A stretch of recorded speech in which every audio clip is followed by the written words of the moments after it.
नमः शिवाय। ओम नमः शिवाय। ओम नमः शिवाय। ओम नमः शिवाय।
कालेश्वर भगवान की जय।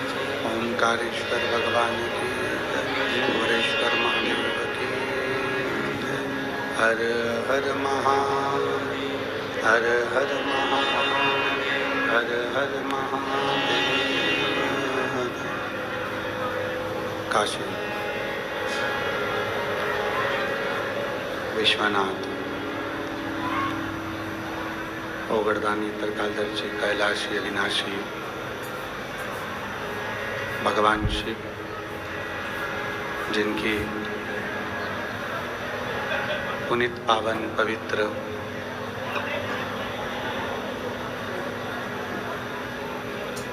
शिव महापुराण की कथा भगवान शिव की कृपा से, करुणा से, उनकी उदारता से श्रवण करने का सौभाग्य आप और हम सभी को प्राप्त हुआ है। बड़े भाग्यशाली हैं सभी शिव भक्त जो ये पवित्र पावन शिव महापुराण की कथा आप और हमको बठिंडा पंजाब की इस पवित्र पावन भूमि पर श्रवण करने का सौभाग्य मिला। और सबसे ज़्यादा भाग्यशाली हैं बठिंडा वासी जो तीसरी बार ये शिव महापुराण की कथा श्रवण करने का सौभाग्य प्राप्त हुआ है। कथा के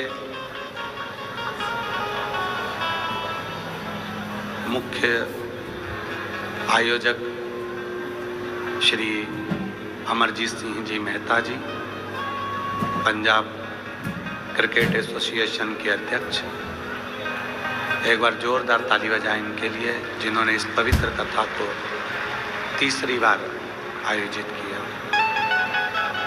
साथ ही श्री पदमजीत सिंह जी मेहता जी, मेयर बठिंडा पंजाब से, जो इस कथा के सूत्रधार बने और इस कथा को दिव्यता से आयोजित करवाया। एक बार जोरदार ताली बजाकर उनके लिए भी साधुवाद।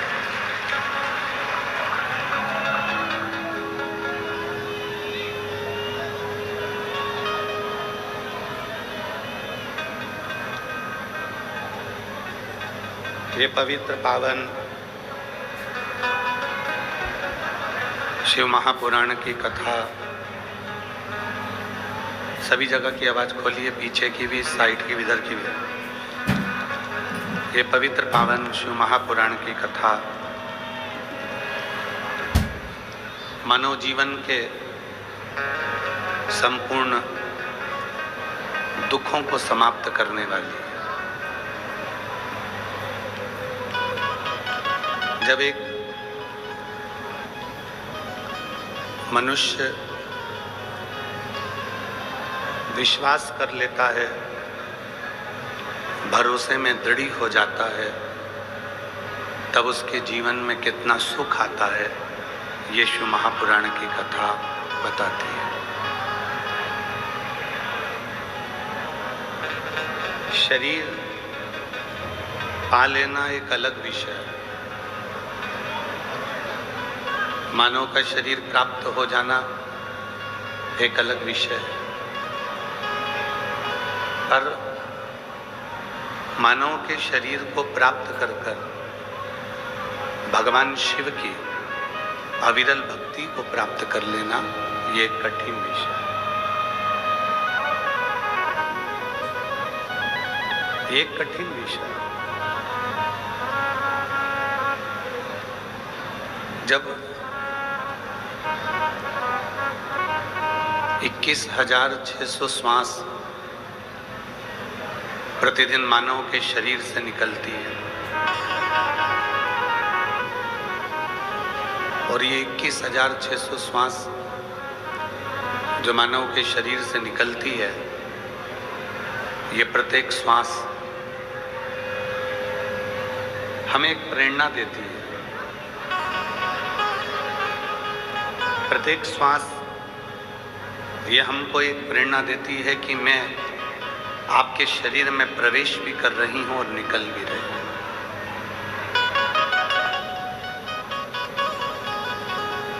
अर्थात दुनिया की कोई ऐसी वस्तु नहीं है जिसको हम अपने पास हमेशा के लिए रख सकें। दुनिया का ऐसा कोई धन नहीं है, दुनिया की ऐसी कोई संपदा नहीं है जिसको हम हमेशा के लिए अपने पास रख सकते। जो मिला है धरा पर धरा का धरा की धरा ही रह जाना है, यहां से कुछ लेकर नहीं जाना।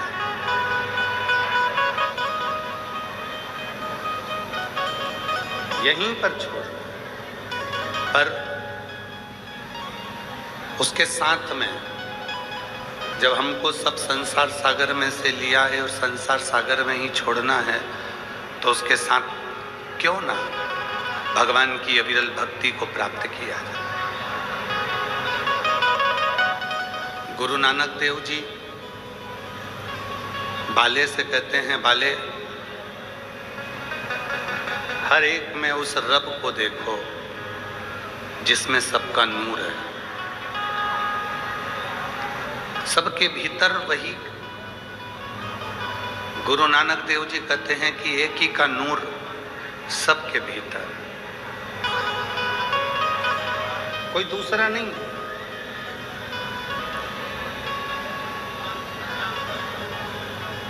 हर एक के भीतर उसी का नूर समाया हुआ है।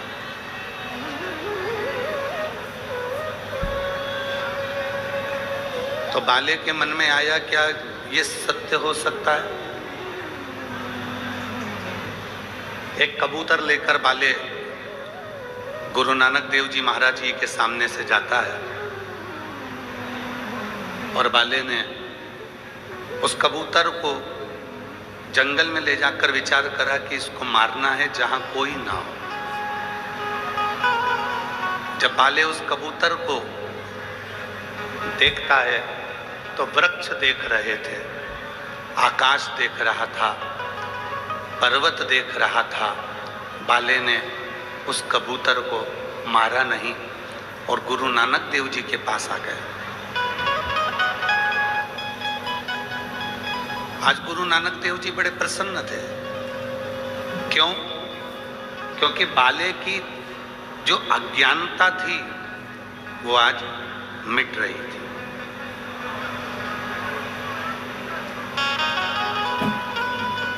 और जब जीवन में अज्ञानता मिटे तो समझ लेना कि आप जिंदगी में फतेह कर लिए। इसलिए कहते हैं वाहे गुरु जी दा खालसा, वाहे गुरु जी दी फतेह। अज्ञानता मिटे तो समझो कि फतेह हो गई।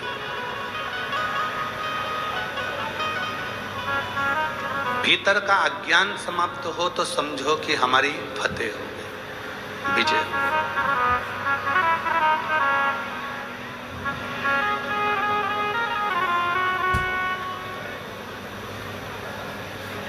जब तक ये अज्ञानता हमारे अंदर भरी हुई है कि ये मेरा है वो उसका है, ये मेरा है वो उसका है, ये घर इसका है, गाड़ी इसकी है, बड़ी गाड़ी इसकी है तो छोटी गाड़ी इसकी है, वो गाड़ी इसकी है, घड़ी उसकी है, सामान उसका है, ये सामान उसका है, वो सामान उसका है।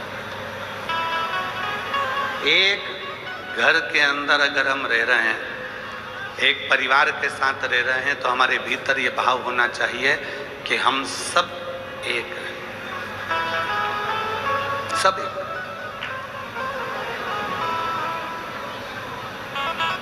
वृक्ष पर फल ज्यादा लग जाते हैं तो डाली नबती है और नबकर टूट जाती है।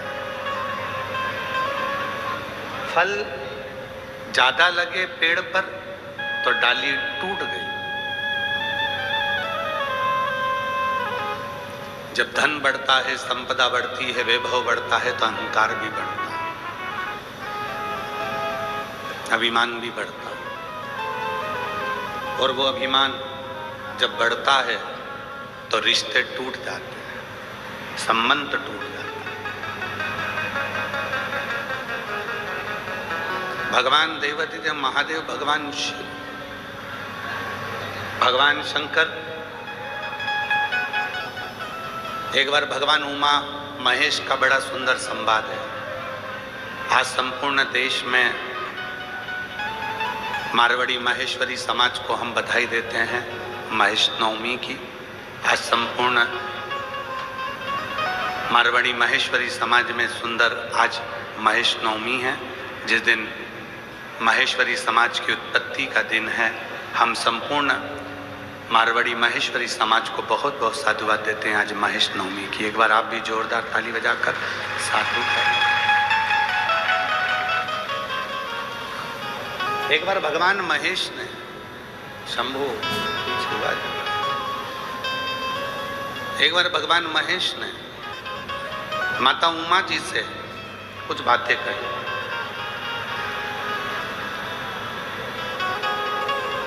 माता उमा जी ने पूछा भगवान श्री महेश से, माता उमा जी ने पूछा भगवान श्री महेश से, ये रूप है भगवान के। माता उमा भगवान श्री महेश से श्री शैलम के पर्वत पर बैठकर पूछती हैं, कलयुग को लाने में, कलयुग को बढ़ाने में कौन सहयोगी होता है? संसार का कोई व्यक्ति नहीं चाहता कि कलयुग बढ़े आगे। संसार का कोई व्यक्ति नहीं चाहता कि कलयुग और आगे बढ़े। संसार का व्यक्ति तो चाहता है कि कलयुग जहां है वहीं पर थम जाए, रुक जाए और ये आगे ना बढ़े, ये आगे ना बढ़े। पर इस कलयुग को आगे लाने में किसकी तत्परता रहती है? इस कलयुग को आगे बढ़ाने में किसकी तत्परता रहती है? तो भगवान शंकर, भगवान श्री महेश माता उमा जी से कहते हैं, उमा, पहले नंबर पर है स्त्री, दूसरे नंबर पर है पुरुष, तीसरे नंबर पर है गुरु और चौथे नंबर पर है इंसान। ये चार ऐसे हैं, अगर ये चाहें तो कलयुग आगे बढ़ ही नहीं सकता है, बढ़ेगा ही नहीं, एक ही जगह पर स्थिर होकर रह जाए। कलयुग आगे बढ़ ही नहीं सकता। कौन कौन चाहे? पहले नंबर पर कौन है? स्त्री, दूसरे नंबर पर जम के बोलो पुरुष, तीसरे नंबर पर गुरु और चौथे नंबर पर इंसान। अगर ये चार चाहें तो कलयुग अपना कदम बढ़ा ही नहीं सकता। अगर ये चार चाहें तो कलयुग अपना पांव आगे बढ़ा ही नहीं सकता। ये चार को रोकना चाहिए कलयुग को। तो कलयुग ये कैसे रोक सकते हैं? तो कहा, स्त्री लज्जा को, शर्म को ना भूले तो कलयुग आगे बढ़ ही नहीं सकता। स्त्री लज्जा को रखे, शर्म को रखे।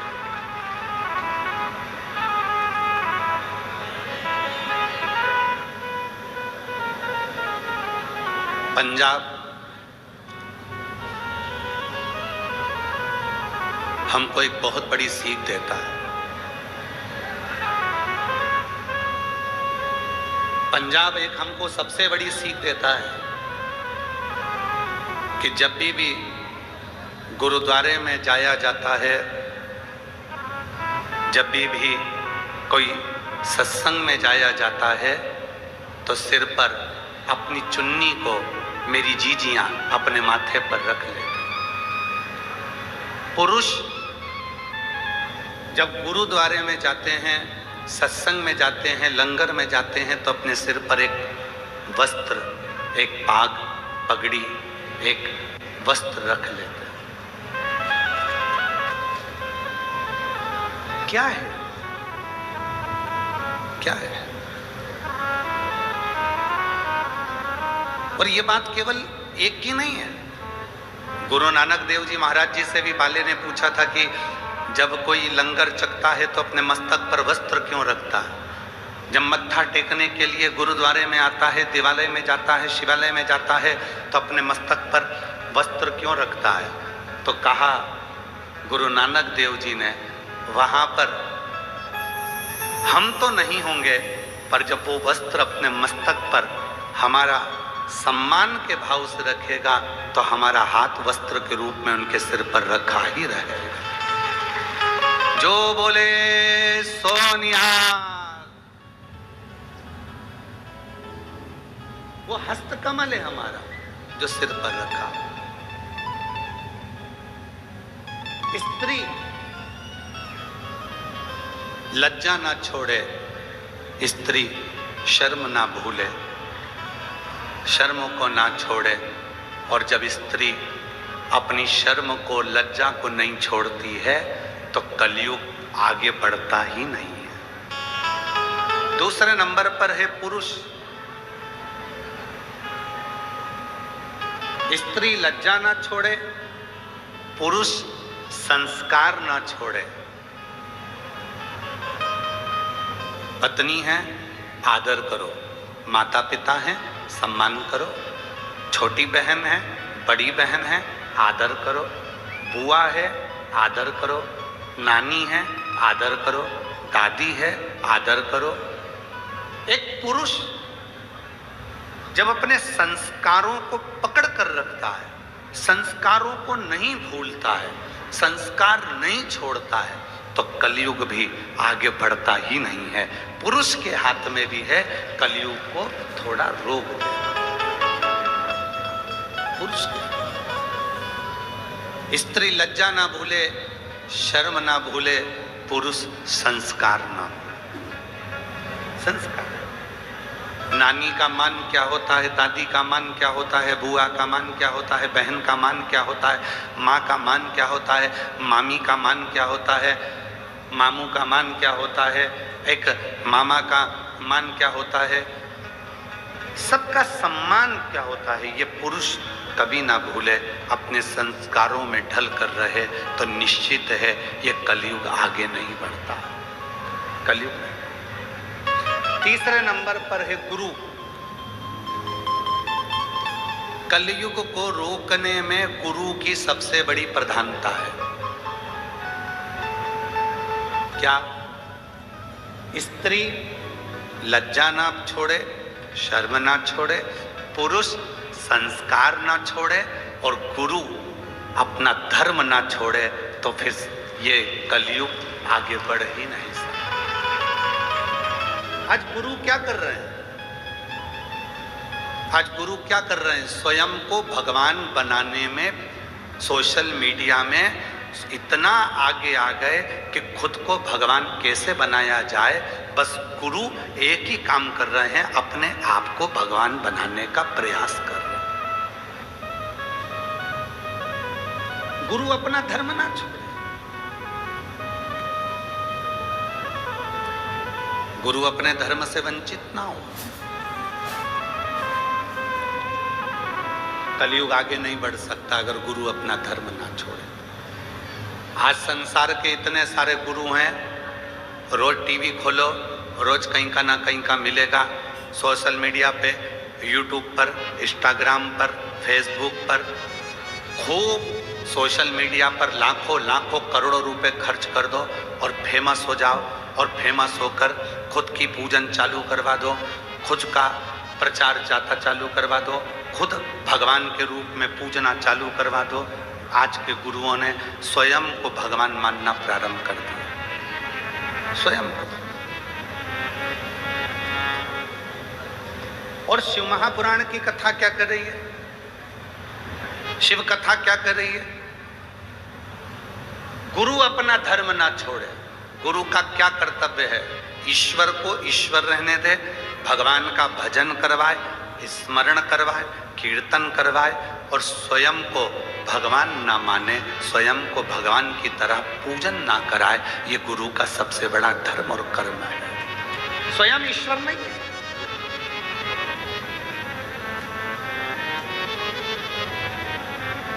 आज के गुरु ऐसे हो गए, स्वयं को ईश्वर का प्रतीक मानने लगे कि हम भगवान हैं, हमारी पूजन करो, आरती उतारो, हमारा दर्शन करो, हमको ही केवल भजो। ये सोशल मीडिया के गुरु हैं। जब तक सोशल मीडिया पे चलेंगे तब तक गुरु जी कहलाएंगे, और सोशल मीडिया से हटे कि इनको कोई गुरु मानने को तैयार नहीं हो। और इस व्यासपीठ से, भटिंडा की इस पवित्र भूमि से हम निवेदन करना चाहेंगे, भटिंडा की इस पवित्र धरा से भटकना छोड़ दो।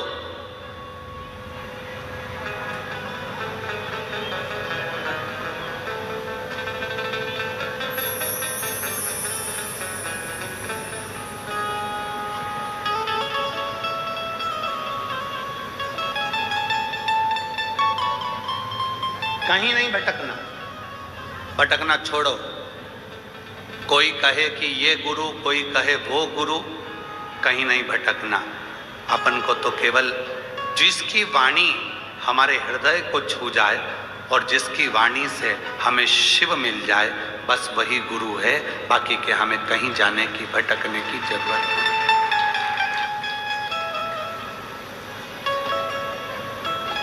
कितना सुंदर व्याख्यान है महाराज जी। सिख धर्म के अंतर्गत कोई यहाँ वहां ना भटके, इसलिए कह दिया गया कि गुरु ग्रंथ साहिब ही गुरु हैं। ग्रंथ को गुरु बना लिया, गुरु वाणी को गुरु बना लिया कि भटकना नहीं है हमको, हमको यहाँ वहां जाना नहीं, हमको डोलना नहीं है। पहले नंबर पर स्त्री कलयुग को रोक सकती है अगर वो अपनी लज्जा और शर्म को ना भूले। दूसरे नंबर पर पुरुष अगर वो अपने संस्कारों को ना भूले तो कलयुग को रोक सकता है। और तीसरे नंबर पर गुरु जो अपने आप को ईश्वर ना माने, ईश्वर को ईश्वर रहने दे और वो अपने धर्म को ना छोड़े, तो समझ लेना कि वो कलयुग को रोक सकता है। और चौथे नंबर पर है इंसान। इंसान अपनी इंसानियत ना छोड़े तो समझ लेना कि कलयुग आगे बढ़ने से रुक सकता है। आज इंसान इंसानियत नहीं करता, आज इंसान इंसानियत से दूर हो गया। घर के अंदर मम्मी का सिर दुख रहा है और एक बार जाकर नहीं पूछा कि मम्मा तुम्हारी तबीयत कैसी है। घर के अंदर पत्नी को तकलीफ हो रही है और एक दिन भी जाकर नहीं पूछा कि धर्म पत्नी से कि तेरे को तकलीफ क्या है। बच्चों को क्या चाहिए पूछने की जरूरत ही नहीं पड़ रही। मत जाओ दूसरी जगह, अपने घर के अंदर जो 4 लोग रहते हैं, अपने घर के अंदर जो 5 लोग रहते हैं, अपने घर के अंदर जो परिवार रहता है, आप कम से कम उसी से एक दूसरे से हालचाल तो पूछ सकते हो कि तुम कैसे हो, तुम हो कैसे। और कभी प्यासे को पानी पिलाया नहीं, बात अमृत पिलाने से क्या फायदा। कभी गिरते हुए उठाया नहीं, बाद आंसू बहाने से क्या फायदा। मैं तो मंदिर गया पूजा की, पूजा करते हुए ख्याल आ गया। मैं तो मंदिर गया पूजा आरती की, पूजा करते हुए ख्याल आ गया। कभी माँ बाप की सेवा की नहीं, फिर पूजा रचाने से क्या फायदा। कभी प्यासे को पानी पिलाया नहीं, बाद अमृत पिलाने से क्या फायदा। कौन ध्यान जो हैं अपने साथ उनका स्मरण करो। हम क्यों यहाँ वहाँ डोलते हैं, क्यों, किस कलयुग आगे बढ़े ना, उसके लिए इन चारों को ध्यान रखना है। पहला स्त्री को, दूसरा पुरुष को, तीसरा गुरु को, चौथा इंसान, इंसानियत। ये भूले ना।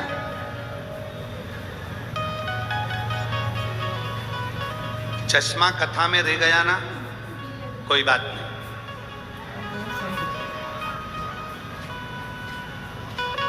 चश्मे की याद कब आती है? जब आप कुछ पढ़ते हो। बोलो बोलो, सही है कि गलत है? जम के बोलो जरा। चश्मे की याद कब आती है? जब आप, जम के बोलो, जब आप कुछ पढ़ते हो। तुम्हारे दांत पूरे निकल गए और एक डब्बी में दांत रखे थे, कहीं खो गए। 32वीं की याद कब आती है? जब कुछ, जम के बोलो, खाते हो। चश्मे की याद जब आती है जब कुछ पढ़ना होता है। 32वीं की याद जब आती है जब कुछ खाना होता है। और शिव पुराण की याद तब आती है जब व्यक्ति कहीं संकट में घिर जाता है, तब सीहोर वाले बाबा के उपाय को ढूंढना प्रारंभ करता है। शिव।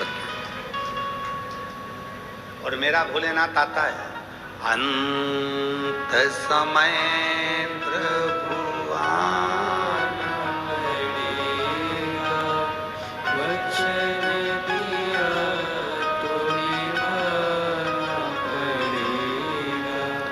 अंत समय प्रभु आना पड़ेगा, वचन दिया तो निभाना पड़ेगा। आए ना आए प्रभु कुटुंब कबीरा, अंत समय प्रभु आना पड़ेगा, वचन दिया तो निभाना पड़ेगा। चश्मे की याद आई पढ़ते समय, चश्मा कहीं खो गया, कोई बात नहीं। 32वीं दांत कहीं खो गए, कोई बात नहीं। पर यदि गाड़ी की चाबी, घर की चाबी कहीं खो गई तो क्या करोगे? घर जाकर खड़े रहोगे, फोन लगाओगे, बुलाओगे चाबी वाले को ताला खोलने के लिए? चश्मा खोया चलेगा, 32वीं खो गई चलेगी, पर चाबी खो गई नहीं चलेगी। एक प्रसंग है ना, भारत के 10 लोग मिलके अमेरिका घूमने गए और भारत के 10 लोग घूमने अमेरिका गए। वहां जाकर उन्होंने एक होटल का रूम लिया और वो होटल का रूम नीचे नहीं मिला, 100 मंजिल ऊपर मिला। एक व्यक्ति ने कहा, क्यों मैनेजर साहब, इतनी ऊपर कमरा दे रहे हो, उसकी जगह नीचे का दे दो। नहीं नहीं, 100 मंजिल ऊपर है, चाहिए? ठीक है, जाना आना, लिफ्ट लगी है, चले जाना, ठीक है। 100 मंजिल ऊपर कमरा ले लिया। वो भारत के गए हुए 10 लोग घूमने फिरने जाने लगे, आने लगे, लिफ्ट का बटन दबाते, चले जाते, आ जाते, बस यही चलता रहा। एक दिन वो शॉपिंग मॉल से शॉपिंग कर कर आए, अपने होटल के रूम के लिए आए। नीचे खड़े होकर उन्होंने लिफ्ट की बटन दबाई, पर लिफ्ट नहीं चल रही थी। मैनेजर ने कहा, आज लाइट नहीं है। लाइट नहीं है, फिर 100 मंजिल ऊपर कैसे जाएंगे? तो मैनेजर ने कहा कि ये सीढ़ियां बनी हुई है, सीढ़ियों से चढ़ जा। अब वो 10 लोगों ने विचार करा, 100 मंजिल ऊपर सीढ़ियों से चढ़ेंगे कैसे? तो इतने में उस मैनेजर से कहा कि हमको नीचे का कोई कमरा खोल दो, हम जरा आराम कर लेंगे और वो हम बाद में चले जाएंगे। नहीं नहीं, उसका चार्ज अलग लग जाएगा, तुम्हें ऊपर जाना। अब 10 व्यक्ति ने विचार करा, चढ़ेंगे से तो क्या चले जाएंगे, एक काम करो, अपनी अपनी कोई बात निकाल दो, अपनी अपनी दुख भरी कथा कहना चालू करो, अभी पहुंच जाएंगे। पहले ने अपनी दुख भरी कथा कही, 10 मंजिल ऊपर पहुंच गए। दूसरे ने अपनी दुख भरी कथा कही, 20 मंजिल ऊपर पहुंच गए। तीसरे ने अपनी दुख भरी कथा कहना चालू करी, 30 मंजिल ऊपर पहुंच गए। पांचवें ने कही 50 मंजिल, छठे ने कही 60 मंजिल, आठवें ने कही 80 मंजिल ऊपर पहुंच गए। 9वें व्यक्ति ने कथा कही, 90 मंजिल ऊपर पहुंच गए। अब 10वें व्यक्ति से कहा, तू अपनी दुख भरी कथा कह। उसने कहा, मैं अपनी दुख भरी कथा कहूंगा तो तुम सब रो पड़ोगे, तो तेरी दुख भरी कथा है ऐसी क्या? तो कहा, मेरी दुख भरी कथा केवल इतनी है कि कमरे की चाबी नीचे रह गई है। तो कमरे की चाबी चढ़ गए ऊपर। 80-90 मंजिल ऊपर चढ़ने के बाद याद आया कि कमरे की चाबी नीचे रह गई। कमरे की चाबी नीचे रह गई। 80-90 मंजिल चढ़ने के बाद आया कि कमरे की चाबी तो नीचे रह गई।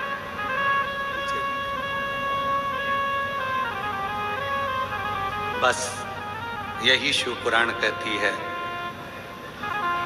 बहुत उन्नति की सीढ़ी पर चढ़ो, धन वैभव कुर्सी पद प्रतिष्ठा सत्ता सब कुछ आपको मिले, पर याद रखना शिव पुराण रूपी चाबी नीचे मत भूल जाना। शिव पुराण की चाबी यदि तुम्हारे पास है तो दुनिया का सारा खजाना तुम्हारे पास है, सब कुछ।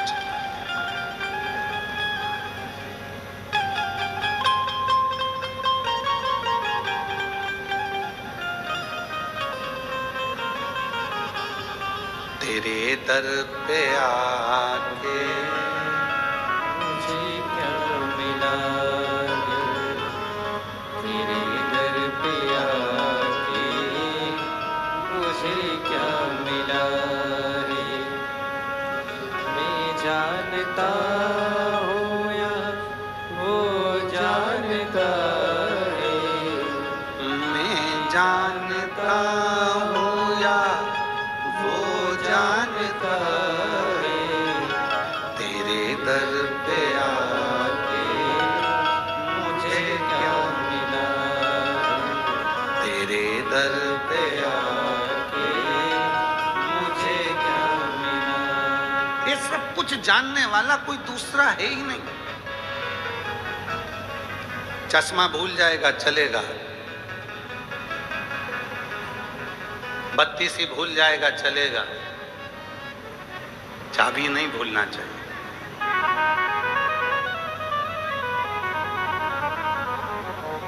बिल्कुल मत भूलो शिव का नाम, भगवान शंकर का स्मरण, शिव की अविरल भक्ति।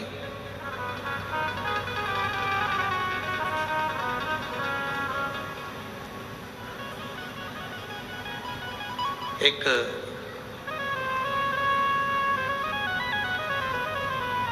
दुनिया का कोई कष्ट है, दुनिया की कोई तकलीफ है, दुनिया की कोई प्रॉब्लम है, सबकी एक चाबी है, श्री शिवाय नमस्तुभ्यं, श्री शिवाय नमस्तुभ्यं,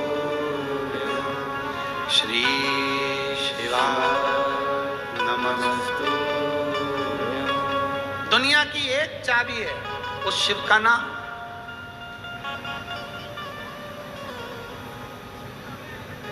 बोल बम का नारा है, सारी समस्या का हल, सबका एक साधन, एक साधन शिव।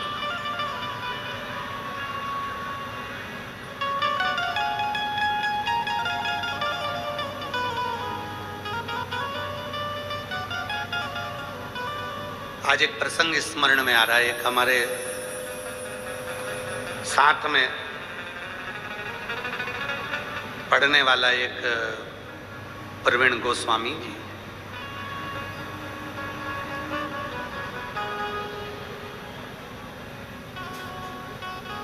और प्रवीण गोस्वामी 8th क्लास में साथ में था, और पढ़कर उनके पिताजी नौकरी में थे तो वो दिल्ली विवेक विहार चले।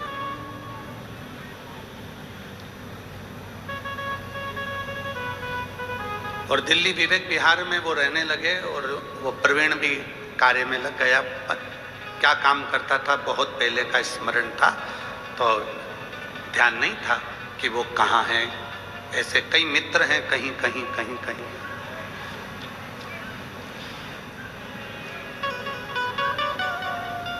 कई लोग हैं।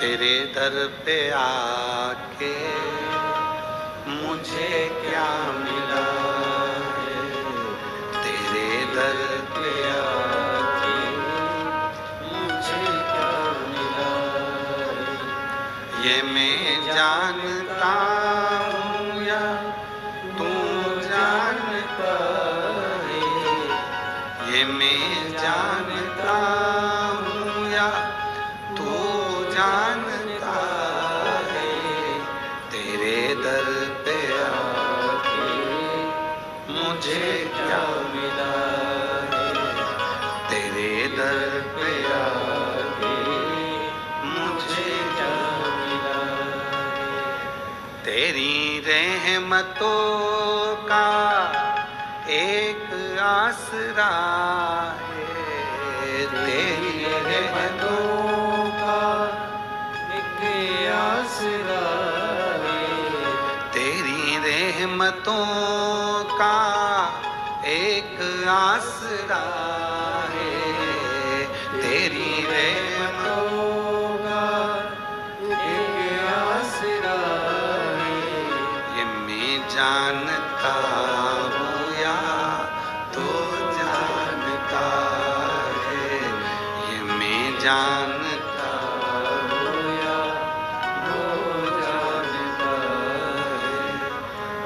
दर पे आके मुझे क्या मिला है, तेरे दर पे आके मुझे क्या मिला है।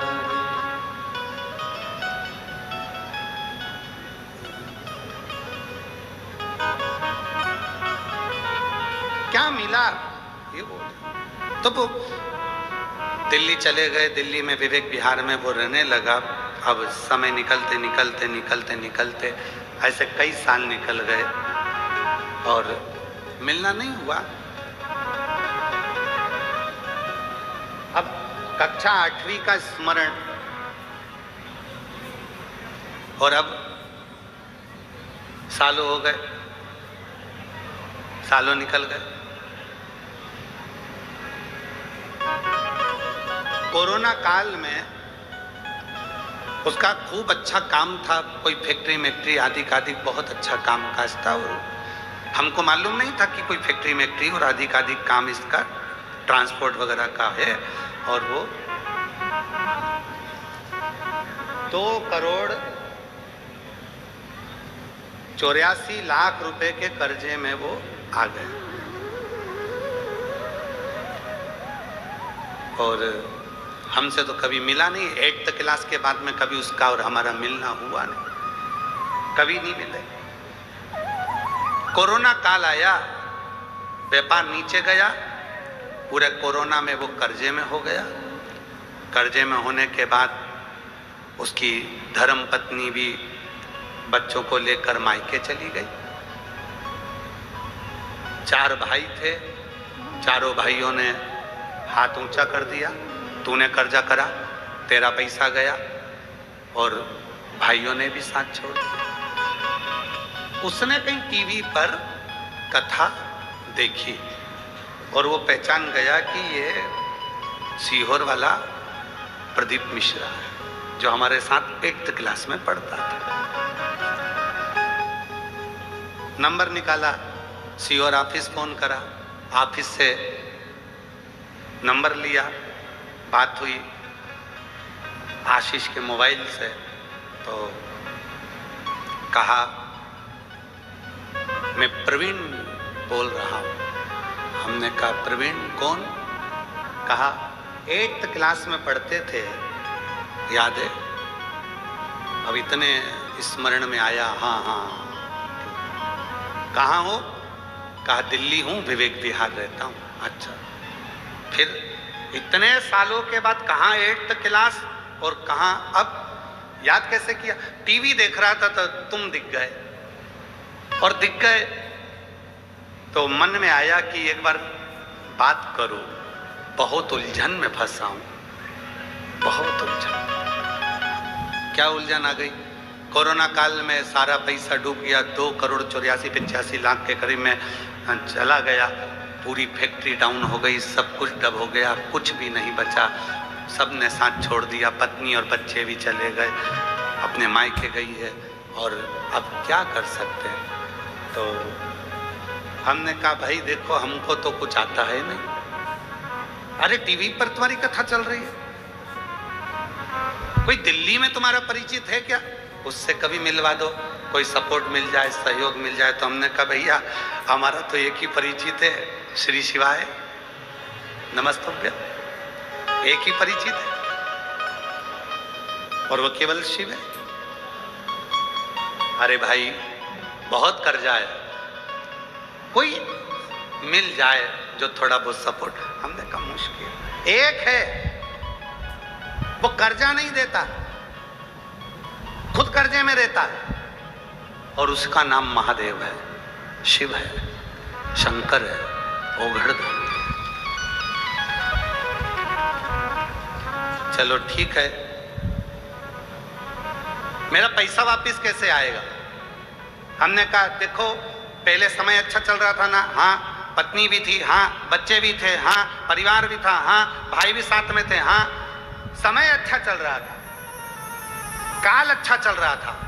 अब तेरा काल, तेरा समय बेकार हो गया तो घबराना नहीं।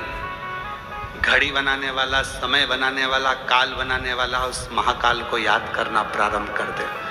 और जिस दिन तू महाकाल को याद करना प्रारंभ करेगा, उस दिन तेरा काल सुधरना प्रारंभ हो जाएगा और तेरी जिंदगी वापिस वैसी की वैसी हो जाएगी। उसने कहा क्या करना पड़ेगा? हमने कहा प्रदोष का समय हो, प्रदोष का समय। तो उसने कहा प्रदोष का समय कब होता है? तो हमने कहा शाम का समय, सूर्य डूब रहा हो, उस समय पर चंद्र अपनी जगह पर आ रहा हो, और प्रदोष का जो समय होता है, दोनों के मिलन का जो समय होता है, उस समय पर बस एक लोटा जल सामने भरकर तैयार रख और आवाज लगा, काल हर, कष्ट हर, दुख हर, दारिद्र हर, खुशी की लहर कर, नमः पार्वती पते हर। बस बोलना प्रारंभ कर, काल हर, कष्ट हर, दुख हर, खुशी की लहर कर। उसने कहा इसके बोलने से कष्ट कट जाएगा। हमने कहा प्रदोष काल में जब घड़ी बनाने वाले को याद करोगे, काल अधिपति को याद करोगे, और चिल्लाकर जब उससे पुकार करोगे, बच्चा रोता है तो माँ गोदी में लेकर दूध पिलाती है, छोटा बच्चा जिद करता है तो पापा फिरकी भी दिला देते हैं, छोटा बच्चा रोता है तो दादी फिंगर बनाकर रोटी का गुट्टा दे देती है। और तू अगर दिल से पुकारेगा, काल हर, कष्ट हर, दुख हर, दारिद्र हर, खुशी की लहर कर, नमः पार्वती पते हर। जब तू बोलना प्रारंभ करेगा, तेरा कष्ट भी हरेगा, काल भी हरेगा, दुख भी हरेगा, दारिद्र भी हरेगा, और खुशी की लहर करेगा।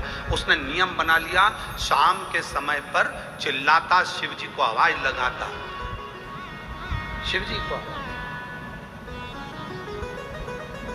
आप कभी विवेक विहार जाएं कॉलोनी में, तो वहां पर गली नंबर मेरे स्मरण में नहीं, वहां जाकर पूछेंगे कि भाई शाम को प्रदोष काल में कोई चिल्लाता है क्या?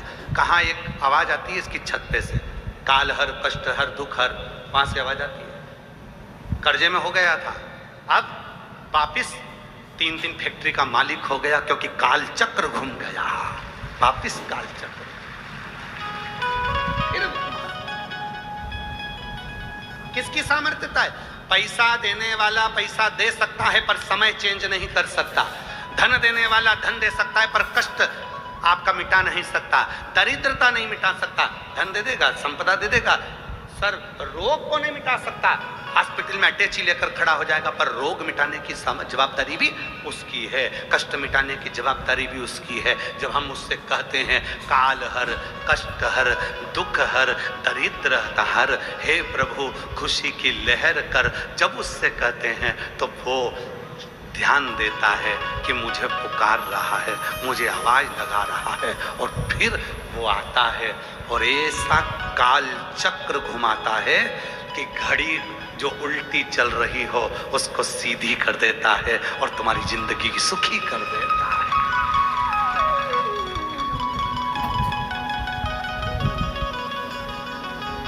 सुखी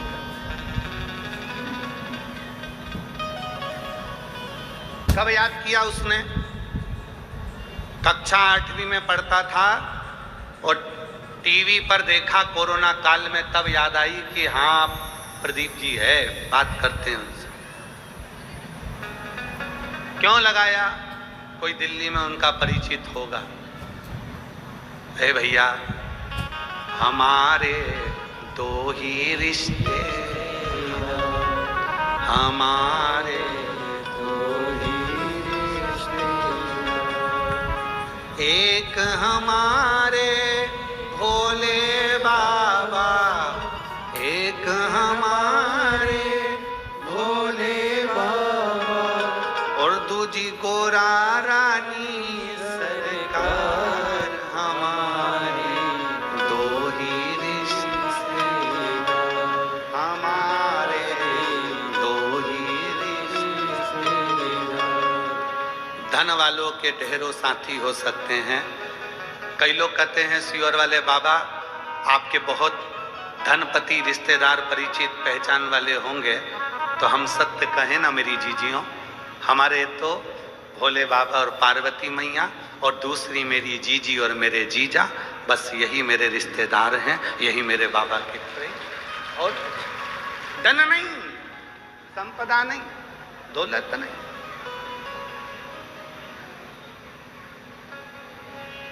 कोई कहे कि सियोर वाले बाबा के पास जाएंगे, पत्रिका दिखाएंगे, हाथ दिखाएंगे तो हमारा दुख काट देंगे। ना ना ना, सियोर वाले बाबा को कुछ नहीं आता, उसका दुख तो खुद भोलेनाथ काट रहा। तकलीफ है, कष्ट है, दुख है, परेशानी है, पुकारो पुकारो।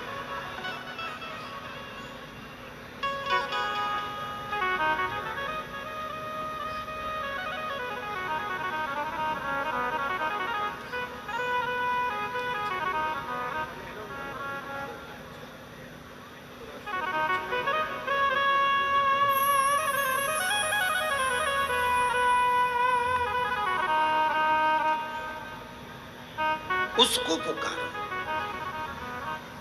एक बार सब प्रेम से बोलो, काल हर, कष्ट हर, दुख हर, दारिद्र हर, खुशी की लहर कर। नमः पार्वती पते हार हार महा। हमारे जीवन के सारे कष्ट को हर ले, काल को हर ले, दुख को हर ले, परेशानियों को हर ले, तकलीफों को हर ले, सर्व रोग को हर ले, सर्व पाप को हर ले और खुशी की लहर कर दे मेरे शिव। खुशी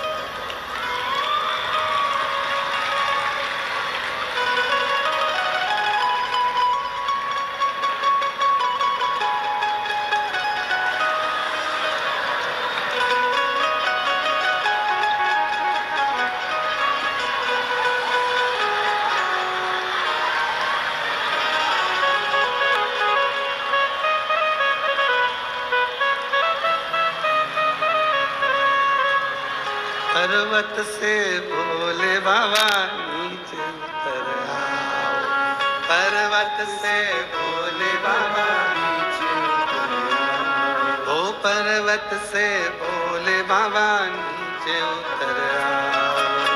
छेड़ना नहीं है, इसको नहीं छोड़ना।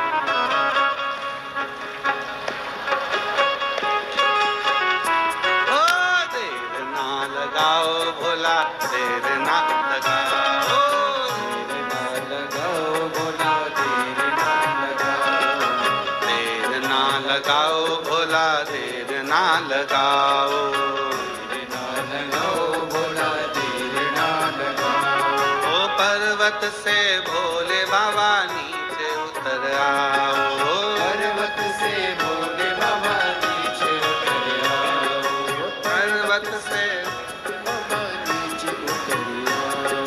पर्वत से भोले बाबा नीचे उतर आओ। ओ देर ना लगाओ भोला देर ना लगाओ, देर ना लगाओ भोला देर ना लगाओ, देर ना लगाओ भोला देर ना लगाओ, देर ना लगाओ भोला देर ना लगाओ।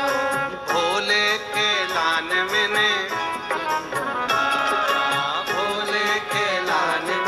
गंगा जल, भोले के लान में ने गंगा जल मंगाया, भोले के लाल मैंने गंगा जल मंगाया। ओ जल्दी से आओ भोला देर ना लगाओ, जल्दी से आओ भोला देर ना लगाओ, ओ जल्दी से आओ भोला देर ना लगाओ, जल्दी से आओ भोला देर ना लगाओ। ओ पर्वत से भोले बाबा नीचे उतर आओ, पर्वत से भोले बाबा नीचे उतर आओ, ओ पर्वत से भोले बाबा नीचे उतर आओ, पर्वत से भोले बाबा नीचे उतर आओ। ओ देर ना लगाओ भोला देर ना लगाओ, देर ना लगाओ भोला देर ना लगाओ, देर ना लगाओ भोला देर ना लगाओ, देर ना लगाओ भोला देर ना लगाओ, देर ना लगाओ भोला देर ना लगाओ।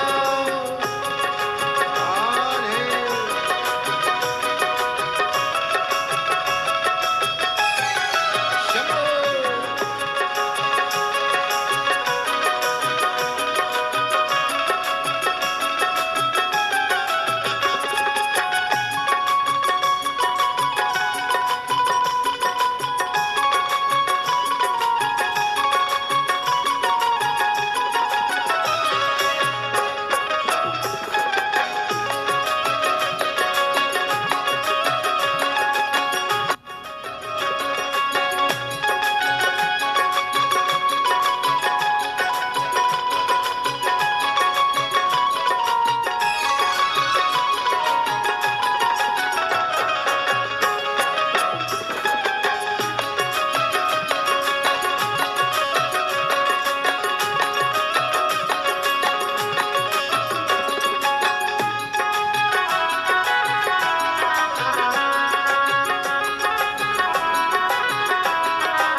भोले के लाने मैंने भोजन मंगाया, भोले के लाने मैंने भोजन मंगाया, ओ भोले के लाने मैंने भोजन मंगाया, भोले के लाने मैंने भोजन मंगाया। जल्दी से आओ भोला देर ना लगाओ, जल्दी से आओ भोला देर ना लगाओ, जल्दी से आओ भोला देर ना लगाओ, जल्दी से आओ भोला देर ना लगाओ। ओ पर्वत से भोले बाबा नीचे उतर आओ, पर्वत से भोले बाबा नीचे उतर आओ, ओ पर्वत से भोले बाबा नीचे उतर आओ,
मनीष सिंह जी सिसोदिया जी, पूर्व उप मुख्यमंत्री दिल्ली पंजाब प्रभारी, हमारे बीच में पधारे हैं। एक बार जोरदार ताली बजाकर उनके लिए साधुवाद।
पर्वत से भोले बाबा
दिल से प्रार्थना करिए, विनय करिए, निवेदन करो। बाबा को अपने मन का भाव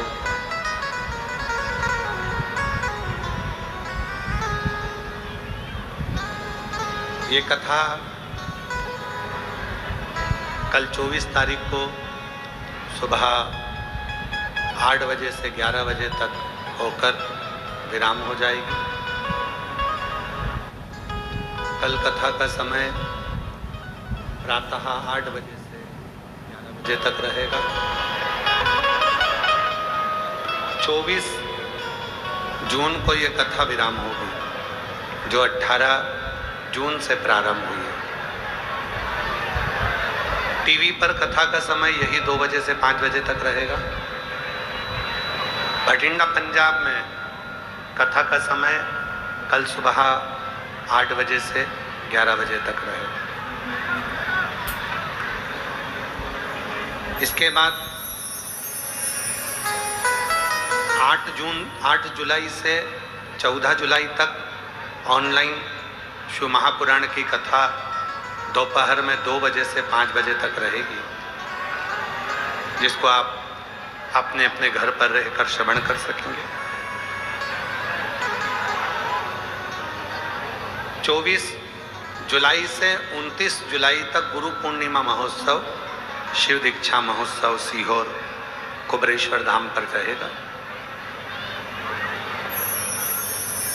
28 जुलाई तक 24 से 28 जुलाई तक 5 दिवसीय शिव पुराण की कथा गुरु पूर्णिमा महोत्सव की सीहोर में रहेगी, कुबरेश्वर धाम पर। 29 जुलाई को शिव दीक्षा गुरु दीक्षा महोत्सव रहेगा।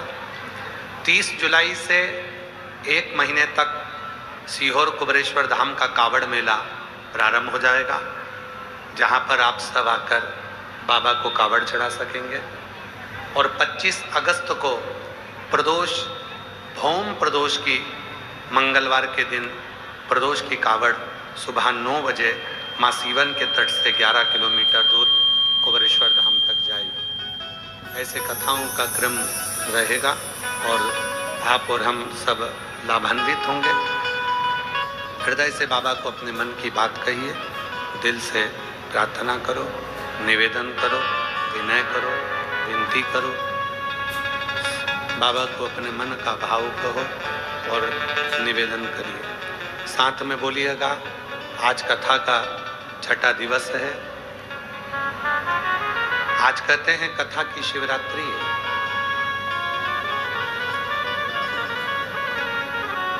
बाबा को अपने मन का भाव कहिए, प्रार्थना करिए।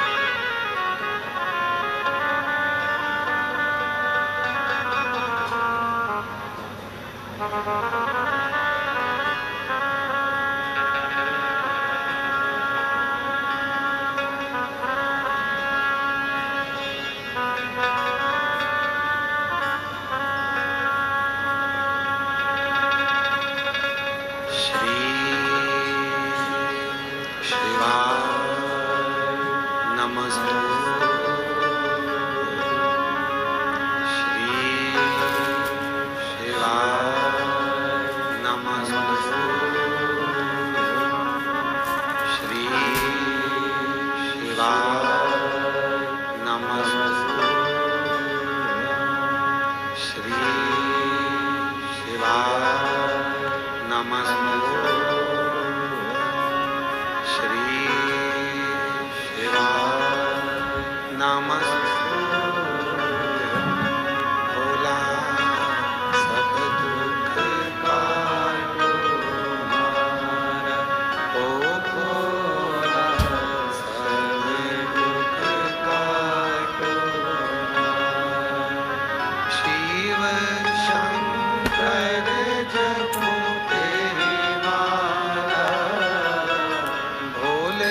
शमशान है वासी हमारा, शमशान है वासी हमारा, ओ भोला सब दुख काट हमारा, ओ भोला सब दुख काटो हमारा।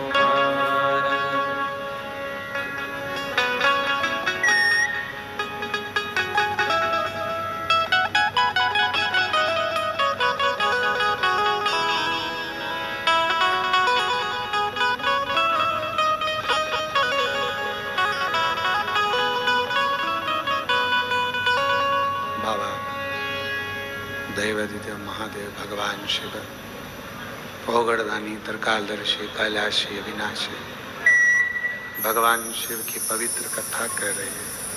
शिव महापुराण की कथा वर्णन कर रहे हैं। शिव तत्व कह रहे हैं। भगवान शंकर की पवित्र कथा कह रहे हैं।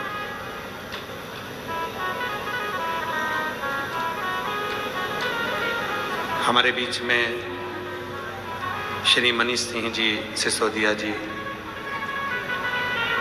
मनीष सिसोदिया जी हमारे बीच में आए हैं। पूर्व उप मुख्यमंत्री दिल्ली एवं अब पंजाब प्रभारी हैं। एक बार पुनः जोरदार ताली बजाकर उनके लिए साधुता, जोरदार ताली की गर्जना के साथ में पुनः साधुवाद। शिव जी की पवित्र कथा में आपका आगमन हुआ, उसके लिए साधुता आपको। शिव कथा कर रही है।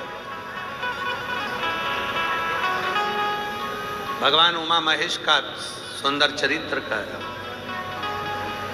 4 ऐसे हैं जो कलियुग को आगे बढ़ने से रोक सकते हैं। पहले नंबर पर स्त्री अपनी लज्जा, अपनी शर्म का जब वो स्मरण रखती है, छोड़ती नहीं है, तो वो कलियुग को रोक सकती है। दूसरे नंबर पर पुरुष यदि संस्कार को नहीं छोड़ते तो वो कलियुग को आगे बढ़ने से रोक देते। तीसरे नंबर पर है गुरु। गुरु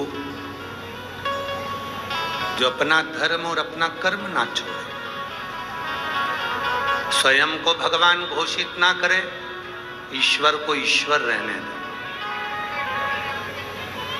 अभी कथा में कहा आज के जमाने में सबसे बड़ी अगर परेशानी है तो एक ही है कि आज के जमाने में जो जितने गुरु हैं सोशल मीडिया पर स्वयं को ईश्वर बनाने में लगे हैं। पर शिव पुराण कहती है ईश्वर को ईश्वर रहने दो, परमात्मा को परमात्मा रहने दो, उसमें भेद ना। स्वयं को भगवान ना बने, स्वयं को ईश्वर ना बने। और चौथे नंबर पर है इंसान। इंसान अगर अपनी इंसानियत ना छोड़े तो वो श्रेष्ठ है। कलियुग को रोक सकता है, कलियुग को टिका सकता है।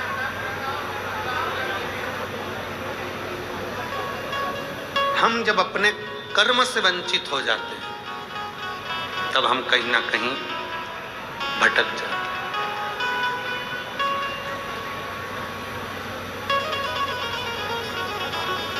शिव पुराण कहती है पूरी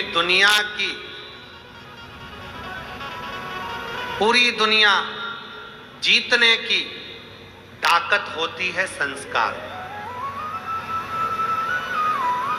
पूरी दुनिया जीतने की ताकत होती है संस्कार में, और सोने की लंका में आग लगाने की भी ताकत होती है अहंकार में।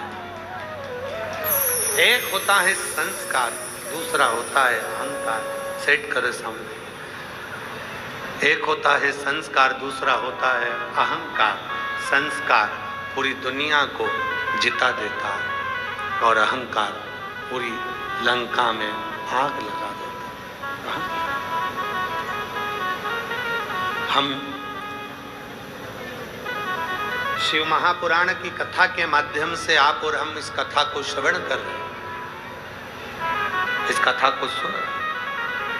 अपने भीतर एक भाव प्रकट करें कि हम जब भगवान देवाधिदेव महादेव को एक लोटा जल चढ़ाने के लिए जाएं, सारी समस्या का हल एक लोटा। जब हम जल चढ़ाने के लिए शिव की शरणागति में भगवान शंकर के चरणों में जब जाएं, तो हमारे पूर्ण भरोसे के साथ, पूर्ण विश्वास के साथ।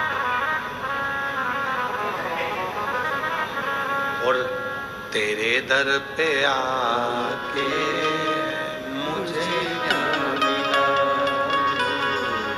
तेरे दर पे आके मुझे क्या मिला, ये मैं जानता हूँ या तू जानता है, ये मैं जानता हूँ या तू जानता है, तेरे दर पे आके मुझे क्या मिला, तेरे दर पे आके मुझे क्या मिला, ये मैं जानता हूँ या वो जानता है, ये मैं जानता हूँ या वो जानता है, ये दर पे आके मुझे क्या मिला,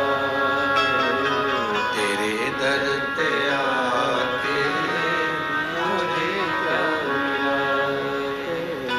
एक तारकासुर का सुंदर चरित्र आता है। प्रबल था पर शिव का भक्त था। जो शिव का भक्त होता है वो शिव का सुख चाहता है। और हम क्या करते हैं, भगवान को सुख देना प्रारंभ करते हैं तो अपने आप अपने पास सुख का अनुभव होने लगता है। एक बड़ी सुंदर सा प्रसंग है। किसी प्यासे को अगर पानी पिलाया गया है, किसी भूखे को अगर भोजन कराया गया है, तो वो पानी और वो भोजन जंगल में भी अगर आप भूखे हो तो मेरा महादेव आपके पास लाकर जरूर देता है, ये निश्चित है।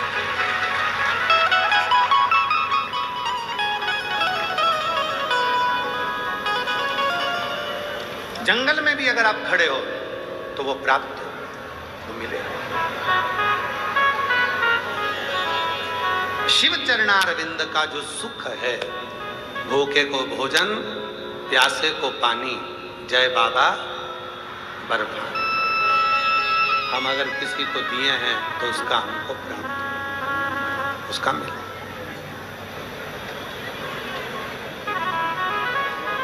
आज कितने शिव भक्त यहाँ आए हुए हैं, पूरे पंडालों भरे हैं। मैं श्री अमरजीत सिंह जी मेहता जी को, श्री परमजीत सिंह मेहता जी को साधुवाद देता हूँ, जो ये भटिंडा नगर में तीसरी बार ये शिव महापुराण की कथा को रखकर सभी भटिंडा वासियों को, पंजाब वासियों को सुख प्रदान किया। सुख तो ये मिला। एक माता ने तो और ना जाने क्या लिख दिया, देखो जरा, देखो जरा। हो मेहता जी पत्र पढ़िएगा जी। आपके भटिंडा की माताएं कितनी जोरदार जोरदार लिखती हैं, जरा पढ़िएगा। मेरा नाम डिम्पल गुप्ता है, मैं भटिंडा की निवासी हूँ। कहाँ बैठी हैं डिम्पल जी? बहुत बड़ा पत्र है आपका, कहीं बैठी हो तो हाथ हिलाइएगा। और पत्र को जरा भटिंडा वाले सब पढ़ो मेहता जी के साथ में। मेरा नाम डिम्पल गुप्ता है, मैं भटिंडा की निवासी हूँ। सबसे पहले मैं मेहता जी को धन्यवाद करती हूँ, जिनकी वजह से हमें तीसरी बार शिव पुराण की कथा सुनने का अवसर मिला। फिर मैं पुलिस प्रशासन का धन्यवाद करती हूँ कि इतनी भीड़ होने के बाद भी सब कुछ नियंत्रण से भटिंडा पुलिस प्रशासन ने संभाल कर रखा। एक बार उनके लिए भी जोरदार ताली बजाओ। गुरुजी अब पत्र देखिएगा जरा। पिछले साल की कथा 7 दिन की होने वाली थी तो 5 दिन की मिली थी। पानी गिर गया, हवा आंधी चल गई। 2 दिन हमारे पुराने बच्चे हैं तुम्हारे पास में।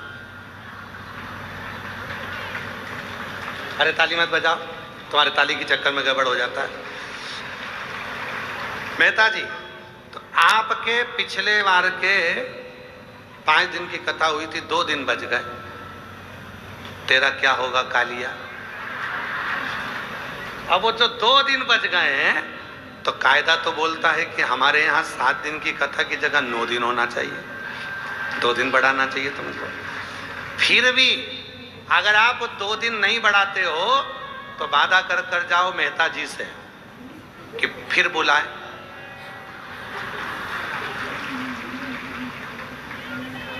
हम मेहता जी, पदम जी, देखो तो, मेहता जी तो बुला ले, तुम्हारा भी तो सपोर्ट चाहिए ना मेहता जी को, फिर पदम जी को।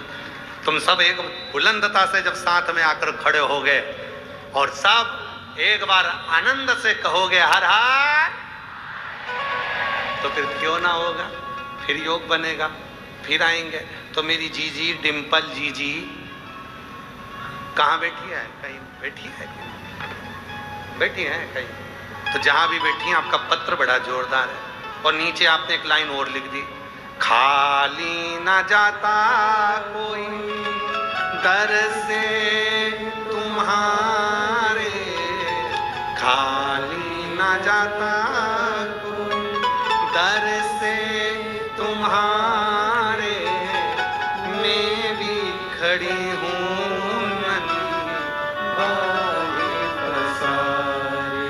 अपने हृदय से लगा लो, गिरा जा रहा हूँ, उठा लो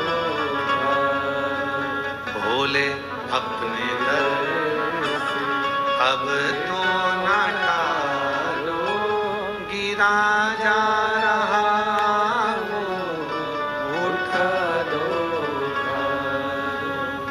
एक विश्वास, एक भरोसा, एक दृढ़ता जब अपने भीतर आती है, शिव से मिलन की आस, भगवान को पाने की आस जब हमारे भीतर होती है तो वो शिव तत्व हमको प्राप्त होता है। मैं श्री मनीष जी सिसोदिया जी को आमंत्रित करता हूँ, 2 शब्द आपके यहाँ सभी को प्राप्त हों। एक बार जोरदार ताली बजाकर पुनः श्री मनीष सिसोदिया जी, पूर्व उप मुख्यमंत्री दिल्ली, पंजाब का प्रभारी हैं अभी, एक बार जोरदार ताली बजाकर उनके लिए साधुता। 2 शब्द सुनकर फिर पुनः अपन कथा की ओर आगे बढ़ेंगे और कथा का लाभ लेंगे। तेरे दर पे आके मुझे मिला, तेरे दर पे आके मुझे क्या मिला, ये मैं जानता हूँ या वो जानता है, ये मैं जानता हूँ या वो जानता है, इधर पे आ। एक बार जोरदार ताली बजाएं श्री मनीष जी सिसोदिया जी। बहुत बहुत धन्यवाद। मंच पर आसीन व्यासपीठ श्री गुरुदेव भाई, थोड़े से इधर हो जाओ, लोग तो ऐसे आ जाएंगे बीच में। और मंच पर आसीन गुरुदेव और यहाँ उपस्थित भाई अमरजीत मेहता जी, छोटे भाई पदम मेहता जी, जिनको अभी अभी आप सब लोगों ने, भटिंडा के लोगों ने दोबारा मेयर चुना है, और यहाँ पर बैठे सभी, मैं अब इंसान बोलूं तो छोटा हो जाएगा, सभी शिव रूप इंसानों को मैं नमस्कार करता हूँ, प्रणाम करता हूँ, नमन करता हूँ। 6 दिन से आप लोग कथा सुन रहे हैं। मेरा लालच तो यही था कि 6 दिन से जो लोग लगातार कथा सुन रहे हैं और जिस वातावरण में, जिस आबो हवा में लगातार 6 दिन से शिव तत्व गुंजायमान है, व्यासपीठ के माध्यम से, गुरुदेव के माध्यम से, उस हवा में थोड़ी सी सांसें मैं भी ले लूं। हो सकता है थोड़ा सा भगवान शिव का प्रसाद कुछ अच्छी सांसों के रूप में, कुछ अच्छे वातावरण के रूप में मुझे भी मिल जाए, इसीलिए मैं आया था। बहुत शानदार शिव का दरबार सजा हुआ है यहाँ। आप सबके अंदर, आप सबके हृदय में विराजमान शिव को मैं फिर से प्रणाम करता हूँ। आप सब ने बहुत साथ दिया है पंजाब में, और मुझे लगता है कि ये शायद भगवान शिव की ही कृपा है कि तमाम तरह के विष के बावजूद, तमाम तरह के जहर फैलाए जाने के बावजूद आपकी सरकार अच्छा काम कर रही है। ये इंसान के बस की बात नहीं है गुरुदेव कि जब इतना जहर फैलाया जा रहा हो चारों तरफ, तो इंसान किसी जहर को फैलने से नहीं रोक सकता, वो तो शिव ही रोक सकते हैं। समाज में फैल रहा जहर भी शिव रोकेंगे, बदन में फैल रहा जहर भी शिव रोकेंगे, व्हाट्सएप पे फैल रहा जो जहर है, सोशल मीडिया पे जो फैल रहा जहर है, वो भी शिव ही रोकेंगे। तो आप सबके अंदर विराजमान शिव हर तरह के जहर को आप तक आने से रोकते रहें, और हम राजनीति में भगवान शिव की कृपा से वो सब करते रहें जिससे आपका जीवन और आगे बढ़े, आपके बच्चे आगे पढ़ें। मैंने अपना जीवन एजुकेशन के लिए समर्पित किया है, इसी चीज के लिए कि जब तक देश के हर बच्चे को अच्छी एजुकेशन नहीं मिल जाती, हर बच्चे को, कुछ बच्चों को तो मिल जाती है गुरुजी, लेकिन जब तक देश के हर बच्चे को अच्छी एजुकेशन नहीं मिल जाती, हमारा भारत आगे नहीं बढ़ेगा। तो आज जब आप प्रार्थना करें यहाँ पे, जब भगवान शिव को नमन करें, जब प्रार्थना करें, कुछ मांगें, तो अपने लिए तो सभी मांगते हैं गुरुदेव। मैं आपकी इस भक्त की दुनिया से, इस भक्त के दरबार में रिक्वेस्ट करने आया हूं कि देश के सारे बच्चों के लिए अच्छी एजुकेशन मांग लीजिए। अपना बच्चा हो या किसी का हो, जिससे हमारा प्यार ना हो, उसका भी बच्चा हो तो उसको अच्छी एजुकेशन मिल जाए। बस यही मैं विनती करूंगा। मुझको पूरी उम्मीद है कि यहां की गई प्रार्थना, और खास तौर से जिस व्यासपीठ पर गुरुदेव विराजमान है और 6 दिन से जहां शिव कथा का आयोजन चल रहा है, यहां अगर सच्चे दिल से आपने खड़े होकर ये प्रार्थना कर दी कि देश के हर बच्चे को शानदार अच्छी एजुकेशन मिल जाए, फिर तो शिव की कृपा बरसेगी बरसेगी। हमसे जो बन सकेगा उसमें हम करेंगे, आपसे जो बन सकेगा आप भी करिएगा। बहुत बहुत धन्यवाद मेहता जी का, और विशेष रूप से मैंने कहा छोटे भाई पदम का साथ देने के लिए भटिंडा वासियों को बहुत बहुत धन्यवाद ही कह सकता हूं। अभी मैं गुरुदेव आगे आया तो मैं तो सोच रहा था भटिंडा या पंजाब के ही लोग मिलेंगे, कई लोग मेरे को दिल्ली से मिलने आगे, बोले जी दिल्ली से हैं। तो ये आपकी कथा की वाणी है, आपकी कथा का प्रताप है। मैं भी सोच रहा था मैं क्या बोलूं कि मुझे यहाँ आके क्या मिला है, ये मैं जानता हूं या वो जानता है। एक बार पुनः आप सबके अंदर विराजमान भगवान शिव को नमन करता हूं। धन्यवाद। हर हर हर। बहुत बहुत साधुवाद माननीय श्री मनीष जी सिसोदिया जी, बहुत बहुत साधुवाद के साथ एक बार पुनः जोरदार ताली बजाकर उनका सब तेरे दर पे आके मुझे क्या मिला,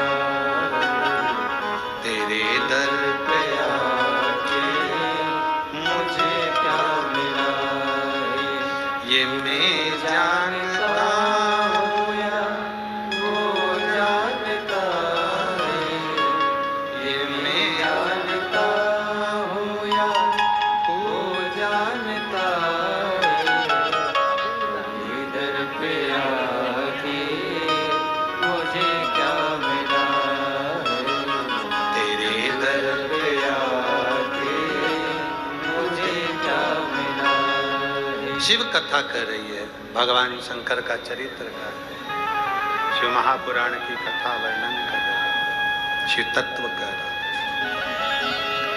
तारकासुर शिव से बड़ा स्नेह रखता, शंकर से बड़ा प्रेम, शिव के प्रति उनका समर्पण, भगवान भोलेनाथ जी के प्रति एकाग्रचित्ता, समर्पण।